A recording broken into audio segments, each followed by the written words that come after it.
To tell the truth, I'm not sure what hurts worse, to be the one who hears or the one who says these words. Welcome to Wandering the Wild Mess with Heather Morgan. I am so happy you're here.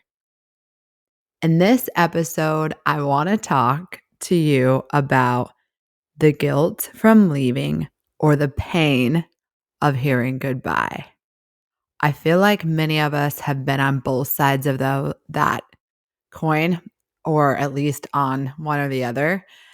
And gosh, it has been weighing on me lately. And the more I interact with people, the more I understand just what a life struggle it can be. Not just the change in our life, but just the feeling of guilt or the feeling on the other side of like, confidence. Am I good enough? Why is this happening? And I realize a lot of the guilt that comes along sometimes with leaving someone is that you genuinely did care for them and you didn't want to necessarily leave them, but you knew it just wasn't going to work. And so you had to make that choice for yourself and in ways for them. But you feel so guilty because you didn't want to do that, but you needed to do that. Because as humans, which I think sometimes in the hustle and bustle of life we forget, we're supposed to evolve. We're supposed to grow. And sometimes during that process of us evolving and growing and having other ideas and dreams and goals that evolved over time, it just no longer lines up with the person you're with. Just an unfortunate truth. And some people can grow together and evolve together, and some people unfortunately can't. I saw this quote that said, I adored him, so I left him alone, let him go to do what he wanted and be who he wanted to be. I love that because that's kind of how it feels when you care so much, but you know that I just need you to be able to live your life and it's just not working with what I want. And that doesn't mean I don't care or don't adore or love you in whatever ways that I do, but it just can't be for me.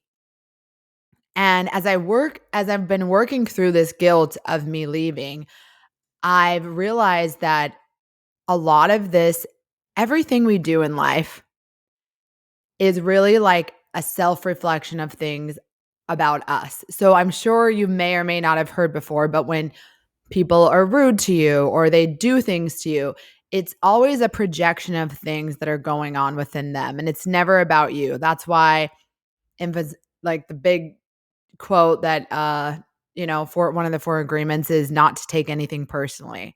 And the reason for that is because nothing that anyone does to us has anything to do with us and everything to do with them. And I know people sometimes are like, no, I mean, it's because we all want to internalize. They did that because I'm not good enough. She left me because I wasn't this.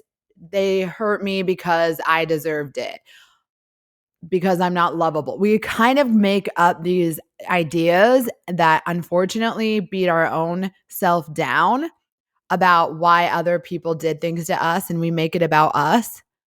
When at the end of the day, it's never about us. It's always about them. So just like the quote, hurt people, that's what they do. So I feel like I thought about that and it's like, why did I do that? Then I feel like I hurt, my ex-husband by leaving. And it wasn't about him though. It wasn't that he didn't do this or he didn't do that. It was really more so I got to a point in my life where I was evolving and I needed certain things to be different. and he wasn't wanting to get to that place with me. And I thought of this crazy example, so I'm hoping to take you all along with me whenever because I know some of these things, I think they're so fascinating and interesting, but a lot of people are like, I never thought of it that way. But this is my little in the mirror talking to myself, trying to work through this guilt. I'm thinking of it this way. So we have this pizza shop, right? You have this pizza shop, you and your partner. And you're like, we're slinging pizzas and we're doing good and it's working. But there gets to a point, where you're like, I feel like I want to do something outside of just pizzas. Like we're having pizza all the time. Maybe it's not the healthiest option. Like I want to pivot into like maybe selling rice bowls. And so you don't just come in and sell the rice bowls. There's going to be like a transition. So you bring it up to your partner. What if we started doing rice bowls every Friday? What if we only did pizza this day? Da, da, da. And they may or may not be on board at the beginning thinking, yeah, okay. But then over time, it's like, no, they just are comfortable slinging pizzas. They have no interest in the rice bowl space, getting into healthier options in that way. They don't want to do that. So at the end of the day, if your dream is to have rice bowls every day, sell rice bowls, the healthier option for the people, it's what you enjoy now, you kind of outgrew the pizza, you're good. If that partner is just still with the pizzas, you have a choice. You can either settle and slang pizzas for the rest of your life, knowing that maybe there's a possibility one day they'll say, you know what, rice bowls was a good idea. Let's do it. But knowing the probabilities of that is pretty low. Or you could say, you know what, I don't really want to do pizzas anymore. So I might have to end this partnership so I can go sell rice bowls. And whatever you choose, you're making a choice. And it's not about them. It's not about them. You picked that partner to sell pizzas with, and that's what you intended to do. But in no calculated manner did you know that within 10 years you would be done with pizza and be ready to focus on rice bowls more. You didn't know. And it's not their fault they still want to sell pizza. You're not mad. You just don't want to do that anymore. And so you choose, compromise what you want for them, or they compromise what they want for you, because you both don't want rice bowls. And I know this sounds like, now that I'm saying it, you guys are probably like, this is like the weird, but think about that. So me leaving was never, oh, you're just a horrible business partner and everything about you is awful and whatever. It's like, we're just not aiming for the same goals anymore. Every time a pizza gets slanged, I'm just like, it's not exciting me. This is not the life I want anymore. And here we are. Oh, of course. Sorry. My lovely pup is deciding to dig into his bed right now. So that's a good sound. But yeah. So sidetracked, but here we are. So that's what I would say, is that I made that decision about me and my change and my growth, and it was not about them. And I think when we can see that when something with someone doesn't work out, it's not about you. If someone leaves you, it's about what they need. It's just not aligning. It's not because you're not good enough. It's just you need to find someone that wants to sell pizzas with you. Literally. I mean, I'm trying to put this as simplistic as possible, but these are the kind of thoughts that I'm going through right now in this whole, I need to let go of the guilt of feeling like I let someone down. But then I also want people, when I'm talking to people and they're telling me that they're not feeling like they're getting chosen when someone leaves them. And this could sometimes be people that they're like go on 3 dates with. And then someone will be like, "I don't know, no one ever chooses me." But it's like I I don't know. It's not about choosing you specifically. It's more like, do we both wanna sell pizzas? Do we both want it? Like, there's a lot of things that go into it that are less about you as a person being attractive, kind, good, whatever, and more like, do we just align on the things that make sense for the life that we want to have? And so I would kind of challenge you if you're in one of those places where you're either like me and you're feeling guilty because you feel like you should have just chosen that person instead of yourself. At the end of the day, I think you just kind of always have to choose yourself. And I talk about that a lot, even if it hurts someone else. And I totally believe in marriages that can last a long time. My grandparents celebrated their 48th year anniversary on the day my grandmother passed away. She held out until their 48th year anniversary, which was absolutely beautiful. And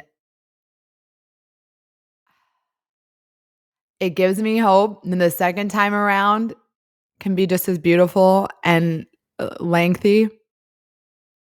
But I think you come in knowing what you need to kind of know to make it work with someone. I think so many times we just kind of don't really think about the things that will make us happy in life. And we get so in a rush to just feel picked, to feel the void. And I don't know. I think at the end of the day, if you're just back in this cycle again where you're feeling trying to fill a void, trying to understand why you weren't picked, like if you continue in that cycle, it's never going to feel good. One thing that I would say while I'm on this little, I don't know, tangent of rice bowls and pizza is that something that has kind of helped me a lot is the art of detachment. And I'm sharing this because I don't know if a lot of you have thought about this, but it makes life so much easier when you're just not attached to any outcome. You're all right with whatever happens regardless because it's all external stuff. And of course, nobody wants to be left. Nobody wants to be hurt. Nobody wants things to happen in their life that are out of their control, but it just does. And when we realize that it's A, out of our control, and B, just is what it is, it's just such a simpler place to be. And that's really what I'm trying to promote, I guess, right now when you're wandering that mess, because I feel like even when you're hiking up the mountain and it starts to rain and it's muddy and you're slipping, it's like you didn't plan for that. You don't want that, but here we are. And you're just still going to do what you said you were going to do, regardless of your external circumstances. You're not going to stop and say, never mind, and turn back around just because something unexpected happened. Just like life, you can't predict the weather, you can't predict things that happen in your day to day. And that's the key piece I feel like needs to be understood to feel more freed. Is for you to just understand. And I will tie it into a little bit of my mess that I realized that that's why after my divorce, you've heard the stories. I was a bit all over the place with just having a really great time and meeting a lot of people. And I think the best part of all those interactions and meeting all the people is because I had zero expectations of them, of where it was going, of what it should be. I wasn't getting attached to any kind of outcome. I was just truly enjoying every experience and what it gave me.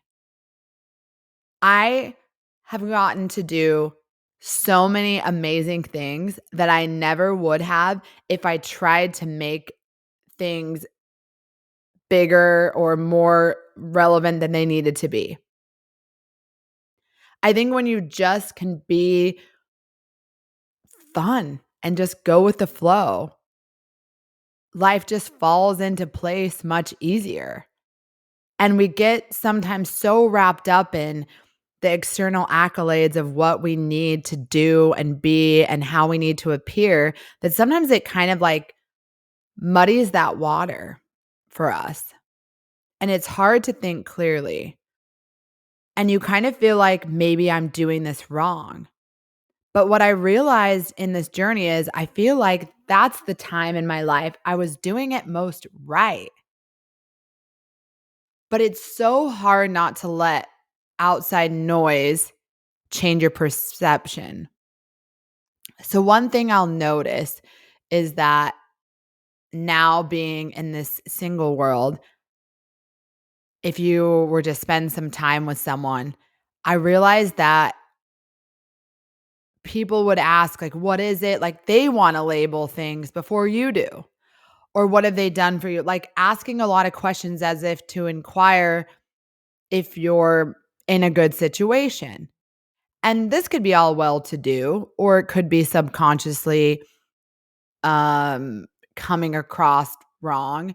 But a lot of people want to interfere with what you're doing instead of allowing you to just enjoy the moment. And I think that's probably even true with many things. I mean, I remember once I got married, it's like, when are you going to have kids? It's like getting married wasn't enough. Now, when are you going to have kids? When are you going to buy a bigger house? When are you going to, all the things like you felt like, or your next house, you felt like there was like this checklist. Like, okay, you can have a starter home, then you need this home, then you need kids, then you need, all of these things. And I think people ask partially for conversation, but partially because that's the expectation, especially in Utah. And realized I realized then that like I needed to just quiet it. It didn't matter. But even more so now, I've had to just realize that other people's, again, it's back to projecting. When people are often coming at you with certain questions or agendas, it's really not about you. They're not trying to make you feel bad or you do that. Or maybe they are, but if they are, it's because they feel bad. Again, no one that's happy is doing that. So you just kind of have to give them grace and just be confident enough in your own answer and your own self to just be like, all right, well, I'm going to be good answering this either way. And regardless of their interaction, I'm not going to internalize any of it because it's not about me. That's been an ongoing challenge for me and probably one of the biggest lessons I've learned in just meeting new people and having a whole new life in a whole new place with a ton of different personalities that I never knew before.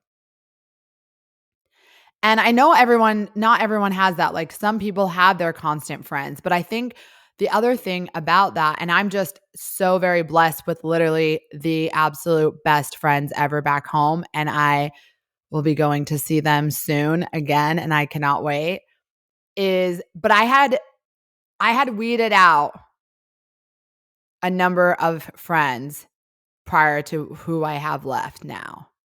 And I mean weed them out, not meaning that they were bad people, but again, they were on board with the pizzas of the world, and I was ready for the rice bowls.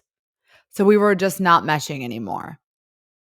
And what I'll tell you that not just in relationships, but within friendships, sometimes we stay in those for a really long time, even though we don't wanna sell pizza anymore because it's just what we've always done.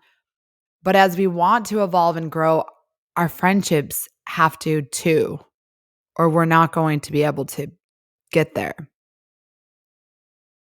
That in life, I think people don't give enough credit to realize that although it's great to have the same friends for a long time, and I have, there's only going to be so many of them that will grow and evolve at the same level as you. And there will be others that never will. And so you don't have to lose their friendship, but sometimes it's just a distancing thing.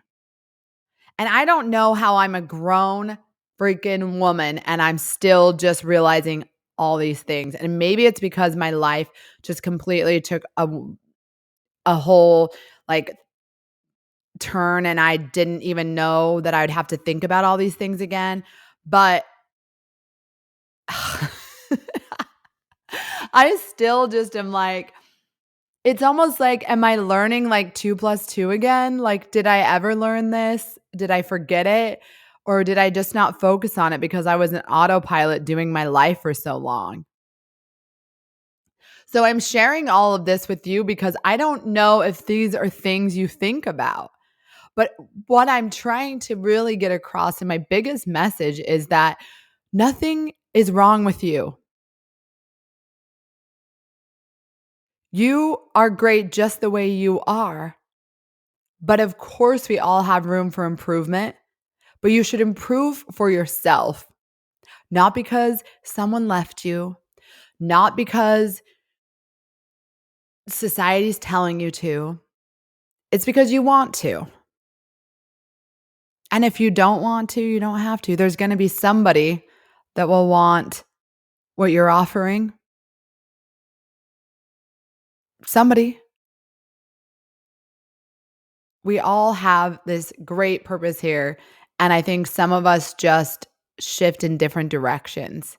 It's kind of like we're all going to get up the mountain, but everyone's going to do it differently. And that's okay. All right. I started this episode, by the way, with the whole Lainey Wilson song, Say What I'm Thinking. And I just kind of want to end that. It was, I was going back to that song and I remember where I was when I first heard it. And I was driving and I was like, it was like I knew I needed to say what I was thinking. And I've not never been like that great at it. Like I'm wonderful at just speaking to people. I'm very curious about people's lives and so forth, but I'm not really great at saying what I'm thinking if I feel like it might hurt someone's feelings because I don't want to do that. But I realize sometimes honesty does hurt people's feelings if they don't realize that it's just about me and I'm saying this is how I felt and not about them being wrong, just they perceived it differently. And so when I knew I needed to say what I was thinking to my ex-husband, the first time really knew was when I heard that song. And it says, even I can't believe I'm saying what I'm thinking. And it's as if I saw the moment when I would do it, not really clearly, but I knew. And I think in life, we often get those little moments that kind of tell us, like, shift this way, go that way with the signs. And I talk about that a lot. And I think I mentioned about being home and hearing this song and knowing it's where I am meant to be. So I would challenge you while you're wandering the mess. And I know for some people, this is like woo woo stuff, but look for signs that you're where you're supposed to be, that about what you're supposed to do. I swear there has not been a time that I've asked for a sign and I haven't found it. So if you're confused, you're trying to find your next steps in life, you're wandering up hill and you're like, my map is gone. I have no clue which way to go. Ask for a sign. Be specific. What do you want to see? Or just say, give me a sign that this is what I need to do, that this is where I should go, that I'm going to be all right. I promise, whatever you believe in, I'm not here to push any agenda, but whatever you believe in, ask for a sign and you'll get it. Say what you're thinking, what you need, and it will come.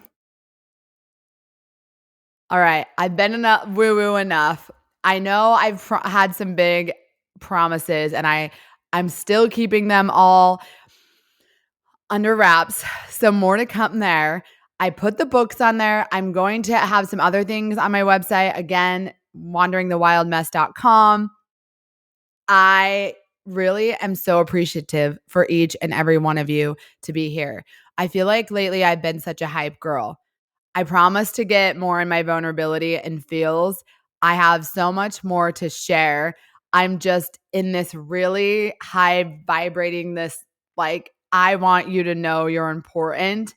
And every time I think about I'm not sure who's stumbling upon this podcast and to hear it, I'm just hoping it makes you feel like you can get through another day. And I hope you're not at a low point where can I get through another day? But I think we all have those moments. So if you have that moment, save this one, come back to it. I know you love hearing stories about pizza and rice bowls that come out of the blue, but really, thank you so much for being here. Thank you. This was Wandering the Wild Mess with Heather Morgan. You matter.